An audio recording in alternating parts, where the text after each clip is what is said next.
मामला और गंभीर हो रहा है। ईरान पर कब्जे का ऐलान किया जा रहा है। ये बड़ी खबर इसलिए है कि अमेरिका का कोई ऐरा गैरा नेता नहीं, बल्कि अमेरिका का वित्त मंत्री साफ कह रहा है कि बहुत जल्द ईरान का कर्ग आइलैंड अमेरिका का हिस्सा होगा। यानी जो पिछले 24 घंटे से खबरें आ रही हैं कि अरब देश और दूसरे यूरोपियन और नेटो के देश लगातार अमेरिका के साथ मीटिंग कर रहे हैं और डोनाल्ड ट्रंप की जो लगातार मीटिंग चल रही है उसका रिजल्ट ये कहा जा रहा है कि कई देश हो सकता है राजी हों कि कर्ग आइलैंड पर कब्जा करेंगे, जहां ईरान का सबसे ज्यादा तेल है। हो न हो डोनाल्ड ट्रंप ने अपने साथियों को पहले ही कह दिया होगा, लुटेरों को, कि भैया अगर कब्जा हो गया तो इतना तेल तुम्हारा, इतना तेल तुम्हारा, इतना तेल तुम्हारा।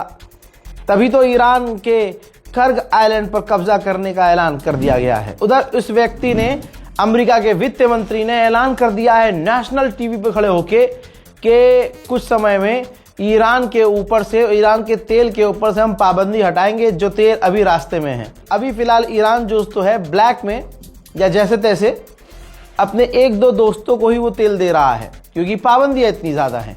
लेकिन अमेरिका के वित्त मंत्री ने ऐलान कर दिया है कि कुछ ही दिनों में ईरान के पूरे तेल पर से पाबंदी हटा देंगे ताकि दुनिया में तेल की कमी न हो। और ये तब करेगा अमेरिका जब ईरान के कर्ग आइलैंड पर कब्जा कर लेगा अमेरिका। उधर सऊदी अरब ने कंफर्म किया है कि रेड सी की तरफ हमारे ऑयल रिफाइनरी पर ड्रोन हिट हुआ है, जिससे हमारा कामकाज लगभग आधे से ज्यादा वहां बंद हो चुका है। उधर ईरान ने दूसरी बार बहुत खुली चेतावनी दी है, बड़ी धमकी है।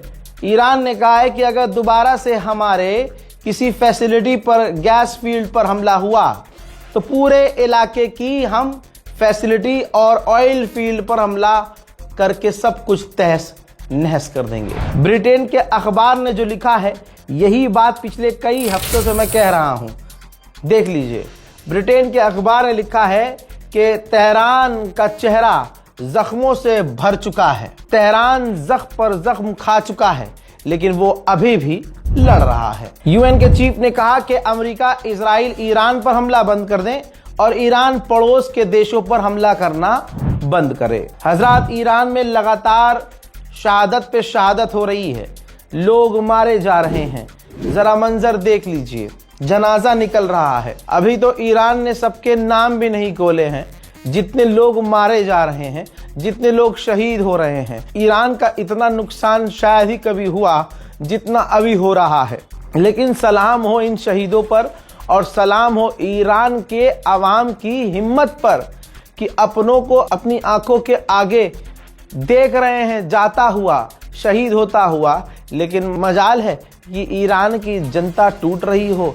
ऐसा लग रहा है जैसे लारीजानी ने कहा था कि तुम कितना हमें डराओगे, तुम कितना हमें मारोगे, हमारी मौत से, हमारी शहादत से इनकलाब आएगा, एक नया इनकलाब आएगा। हजरात, यही तो करबला है। ये देखिए, दुश्मन को लग रहा है कि हम सामने वालों की लाशें गिराएंगे तो हम जीत जाएंगे, लेकिन मामला अलग है। जिनके दामन में करबला, जिनकी आगोश में करबला है, जिनकी जिंदगी में करबला की तारीख है, हजरात मोहतरम, वो मौत से नहीं डरते।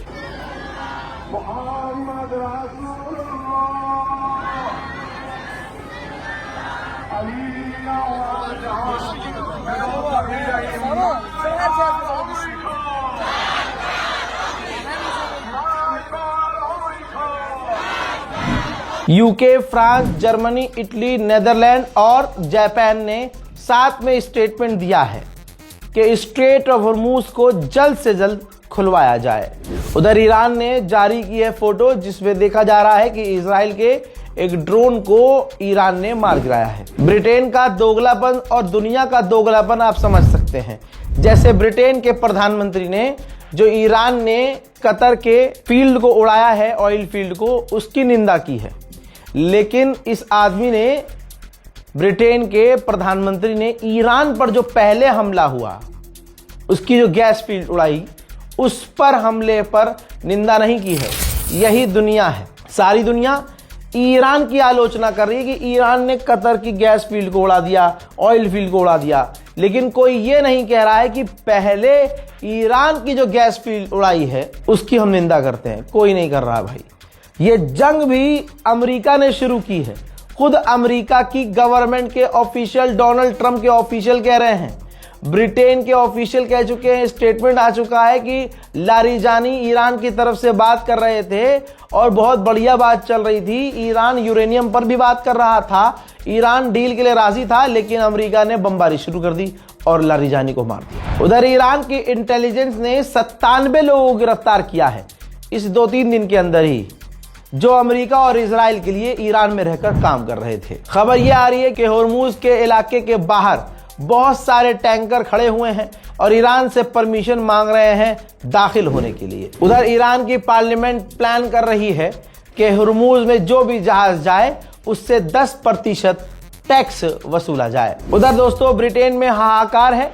ब्रिटेन में गैस के दाम 140% बढ़ गए हैं। मेरे दोस्तों, ईरान ने जो नए हमले जारी किए हैं उसका जो वीडियो है ना, वो कलेजा फाड़ेगा आपका।